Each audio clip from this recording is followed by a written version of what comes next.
آج یہ لکھتے ہوئے شرمندگی محسوس کر رہی ہوں کہ میری والدہ 14-15 برس کی عمر میں غلط روش کا شکار ہو گئی۔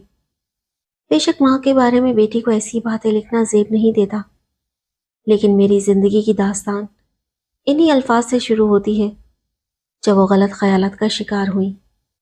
نانا اور نانی بہت پریشان ہوئے، تبھی حالات زمانہ سے ڈر کر انہوں نے ان کی شادی میرے والد صاحب سے کرا دی۔ میرے والد میٹرک پاس اور نہایت سیدھے سادے دیانتدار تھے۔ وہ میرے نانا کے منشی تھے۔ نانا کی نظر اپنے نوعمر اور جوان سال منشی پر ٹک گئی۔